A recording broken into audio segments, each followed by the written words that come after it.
आप कोई एक टॉपिक पूरे 2 साल में पढ़े हो जिसमें आपको कॉन्फिडेंस, आप मुझे बताइए, मैं उसमें एक सवाल आपको दे दूंगा। आप हो सकता है उसमें दिन लगा सकते हैं, महीने लगा सकते हैं, या फिर गिव अप भी कर सकते हैं, या हो सकता है आपसे हो भी जाए। आप समझिए कि फिजिक्स का अच्छे लेवल का सवाल अच्छी मैथमेटिक्स डिमांड करेगा, अच्छी एनालिसिस डिमांड करेगा। देखो, एक रोने वाला बच्चा होता है, वो तो देखो हर साल आता है मेरे पास, हर साल आता है। कोई मैं परफेक्ट टीचर नहीं हूँ, आप कोई परफेक्ट स्टूडेंट नहीं है, मेरे से भी गलतियां होंगी, आपसे भी होंगी, लेकिन हमारा दोनों का कॉम्प्रिहेंसिव सोच ये होना चाहिए कि हमें बेटरमेंट साइड जाना है, और बेटरमेंट साइड सिर्फ हार्डवर्क से आएगा, लक से नहीं।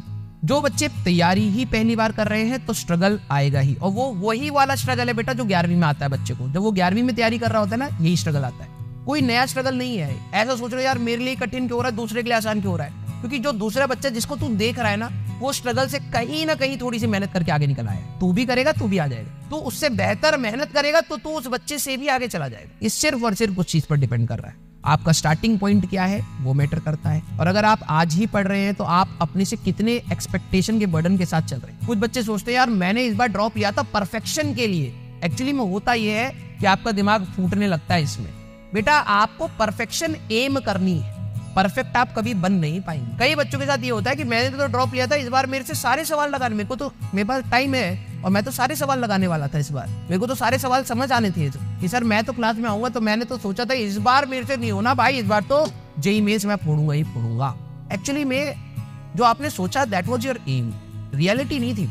और जब आप सवाल करने लगते हैं ना, फिर आती है दिक्कतें। और जो मैच्योर बच्चा होता है ना, वो जो समझता है कि यार ये तो आना ही था, पाठ लड़ना ही है, मेरे हाथ में क्या है, बस पढ़ते चलो यार, सर बोल रहे हैं, वही आगे निकल पाता है। नहीं तो फिर वो दलदल बनता है, यार मैंने तो सोचा था यार कि मेरे से तो सारे सवाल होंगे, मेरे को तो सब कुछ समझ आएगा, मेरे तो सब कुछ अच्छा जाने वाला है, अभी क्यों नहीं हो रहा अच्छा, कहीं मेरा इसी की वजह से तो सिलेक्शन नहीं रुक जाएगा। फिर ये रास्ता आता है दिमाग, नहीं भाई जो तूने सोचा था that was your aim and everyone should have it, कि मेरे को सिलेक्शन चाहिए, अच्छा सिलेक्शन चाहिए। लेकिन जो तू देख रहा है this is your reality and this can never be changed.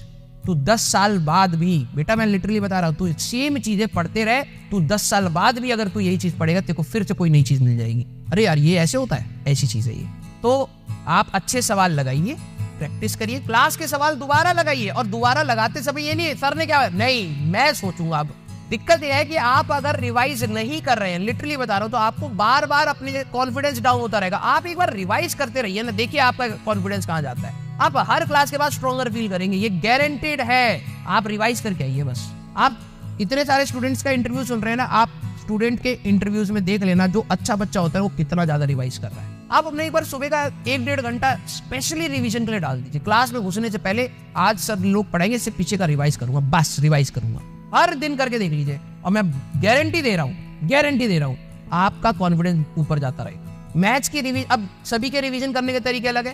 Chemistry में हो सकता है रीडिंग काम कर जाए, फिजिक्स में कुछ जो टेढ़े मेढ़े क्वेश्चन है उन पे कलम चलानी पड़ेगी, मैथ्स में पूरी कलम चलानी पड़ेगी, वो उनका तरीका है रिवीजन का। लेकिन रिवीजन आप करिए।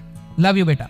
अब बस हर सब्जेक्ट की डिमांड क्या है ध्यान से देखना। मैथ्स की ये ग्राफ थोड़ा सा और ऊपर से जाएगा, मतलब मैथ्स में आपको और ज्यादा घिसना पड़ेगा। केमिस्ट्री का ग्राफ थोड़ा ऐसा होता है, कम समय में खट खट खट खट क्वेश्चन होने स्टार्ट हो जाएंगे पूरी केमिस्ट्री के बाद। फिजिकल में दिक्कत आएगी, ऑर्गेनिक इनऑर्गेनिक की बात करोगे, कम समय में ही